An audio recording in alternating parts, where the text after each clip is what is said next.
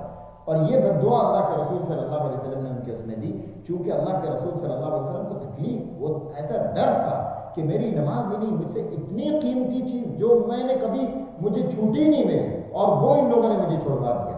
اور اس وجہ سے اللہ کے رسول صلی اللہ علیہ وسلم نے بددعا دیا.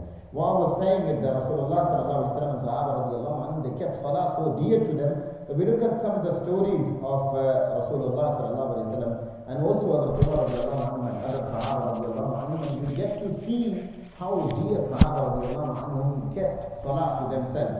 If you look at the story of Hazrat Umar radiallahu anhu's martyrdom, that one in morning for Fajr salah, Hazrat Umar radiallahu anhu went into the masjid, or went to the masjid of Rasul sallallahu alaihi wasallam. And then when he asked the Sahaba radiallahu anhu to straighten the saf, and he started the salah, this Majusi called Abu Lu'lu went ahead and stabbed Hazrat Umar radiallahu anhu, and on the way back he stabbed some other Sahaba radiallahu anhu and injured them. Hazrat Umar radiallahu anhu fell unconscious in the masjid, and then later on he was taken home. When Hazrat Umar radiallahu anhu was taken home, people started coming and visiting, and then they noticed that the Salah time, the Fajr Salah time was getting over, was going, and he could have missed the Salah. So Hazrat Sahaba radiallahu anhu, they felt the pain in their heart. The Amir al-Mu'mineen, ever since he became Muslim, he's never missed his Salah, and today he probably would miss his Fajr Salah. So they tried to wake him up by calling him with his names that they would call him with, Amir al-Mu'mineen, Umar, Al-Khattab, Ibn al-Khattab, etc. And he wouldn't respond. Then later on, some Sahaba radiallahu anhu, who knew him from very close, they said, if you want him to stay awake, to wake up, then what you need to say is say in his ears, or whisper in his ears, the as-salat, as-salat, prayer, prayer, namaz, namaz. And then Umar radiallahu anhu, he immediately woke up, he regained his consciousness, and then the first thing Umar radiallahu anhu asked the Sahaba radiallahu anhu that were present, maybe Abdullah ibn Abbas radiallahu anhu was present, so he asked him, have people prayed namaz? And then Abdullah ibn Abbas radiallahu anhu, he said, Na'am, that yes, they have prayed. And then he mentioned, he said in his historic words, he said, لا حظ في الإسلام لمن ترك الصلاة, that there is no share in Islam for somebody who has abandoned, who has left the Salah. And if you look at the life of Rasulullah sallallahu alaihi wasallam, there is a story. We know that Rasulullah sallallahu alaihi wasallam, he went to Ta'if to give da'wah to the people, to Allah subhanahu wa ta'ala, to call them to Allah. And instead of welcoming or receiving Rasulullah sallallahu alaihi wasallam well, the people of Ta'if, the way they treated, we all know it's very harsh and it's a heartbreaking story. But Rasulullah sallallahu alaihi wasallam was beaten, he was tortured, and he started bleeding. But then Rasulullah sallallahu alaihi wasallam, when he was coming back, people, the engines of mountain and others, they came and they said, if you tell us, we will crush these, they crush this mountain, to put these people will sandwich these people between the mountains, and they will all perish and die. But Rasulullah sallallahu alaihi wasallam said to them that no, I've not been sent but as a mercy for the entire world. And I don't want this. Maybe these people don't believe. Later on, people from their progeny will believe in me. And then Rasulullah sallallahu alaihi wasallam continued. It was a self thing that happened to Rasulullah sallallahu alaihi wasallam himself. But later on, if you look in the life of Rasulullah sallallahu alaihi wasallam, on one occasion after in Ghazwatul Khandaq, Ghazwatul Ahzab, Rasulullah sallallahu alaihi wasallam and Sahaba radiallahu anhum, they missed their Asr Salah because of the war and because they engaged in the war with the Mushrikeen. Then Rasulullah sallallahu alaihi wasallam, he cursed upon them by saying, the Shaghaluna ani Salah, that they kept us busy from Salah. Mala Allahu buyutahum wa quburahum nara, that may Allah fill their houses and their graves with fire. So we see somebody who's rahmatul lil alameen, who would never take revenge, who would never curse upon anybody for his self thing. And here, because he missed the salah, he made bad dua upon them. And if we look at the khushu, the kind of khushu the Sahaba radiallahu anhu, because when we talk of salah, it's fine, mashallah, is many a times we do pray salah, but do we have, or do our salah have the exact amount of khushu which is required? Because what Allah subhanahu wa ta'ala, when he talks in Surah Al-Mu'minun, in the beginning of Surah Al-Mu'minun, he talks about the success. He says, قَدْ أَفْلَحَ الْمُؤْمِنُونَ, that the believers have succeeded, have attained success. What type of believers? And then Allah subhanahu wa ta'ala says, الَّذِينَ هُمْ فِي صَلَاتِهِمْ خَاشِعُونَ, that those who in their salah are the ones who offer them with khushu'. Now, khushu' is the requirement of the salah. If the salah is offered without khushu', then it is not the actual salah which is asked by Allah subhanahu wa ta'ala. It's like a duty when somebody is kept at work one is required to do it to the best of his ability or her ability, and then to perform it, and for that the person gets paid. The same way Allah subhanahu wa ta'ala, when He demands us, is not a burden that we go and somehow quickly do 4 rakat, 4 units, do salam, and that's it. End of story. Oh no, mashallah, we pray. The main thing is that are we offering the salah the way Sahaba radiallahu anhum, the way Rasulullah sallallahu alaihi wasallam taught us to pray? If we are doing that, then inshallah we will be in the ayah or amongst those about whom Allah says, قَدْ أَفْلَحَ الْمُؤْمِنُونَ, that those believers are successful, الَّذِينَ هُمْ فِي صَلَاتِهِمْ خَاشِعُونَ, who do khushu in their salah. Otherwise, if we look at the stories of Sahaba radiallahu anhu, there are plenty that tell us about the khushu of Sahaba radiallahu anhu. میں عرض کر رہا تھا کہ نماز میں عام طور پہ ایک جو بنیادی چیز ہے، ایک تو یہ کہ نماز کا پڑھنا بہت ضروری ہے، اور نماز کا صرف پڑھنا نہیں، نماز کا خشوع کے ساتھ پڑھنا یہ بنیادی ضرورت ہے، بنیادی مطالبہ ہے، جس کے بغیر بعض علماء کے یہاں تو نماز قبول ہی نہیں. حضرت اگر ہم دیکھیں یعنی اللہ رب العزت خود قرآن کریم میں فرماتے ہیں کہ وہ ایمان والے کامیاب ہیں جو اپنی نمازوں میں خشوع کرنے والے ہیں. ایسے ایمان والوں کو اللہ رب العزت نے کامیابی کی سرٹیفکیٹ دیا ہے جو نہ صرف یہ کہ نماز پڑھتے ہیں خشوع کے ساتھ پڑھتے ہیں، اور دوسری جگہوں پر آیتیں وہ بے پناہ ہیں جس میں اللہ رب العزت فرماتا ہے فَوَيْلٌ لِّلْمُصَلِّينَ الَّذِينَ هُمْ عَنْ صَلَاتِهِمْ سَاهُونَ. دا ویل، بربادی ہو، ہلاکت ہو، یا جہنم کی ایک وادی ویل ہے، وہ ہو ان نمازیوں کے لیے الَّذِينَ هُمْ عَنْ صَلَاتِهِمْ سَاهُونَ، جو اپنی نمازوں سے غافل ہیں، جو اپنی نمازیں بڑی غفلت سے پڑھتے ہیں. انہیں پتہ ہی نہیں کہ کیا پڑھ رہے ہیں، کیا کر رہے ہیں، کیا کتنی مرتبہ پڑھا، 2 رکعت پڑھی کہ 3 پڑھی، کس حالت میں پڑھی، باقی میں تھی کہ بغیر باقی کے، وضو کی حالت میں تھے کہ نہیں تھے. اللہ ایسے لوگوں کو اللہ فرماتا ہے فَوَيْلٌ لِّلْمُصَلِّينَ الَّذِينَ هُمْ عَنْ صَلَاتِهِمْ سَاهُونَ الَّذِينَ هُمْ يُرَاءُونَ.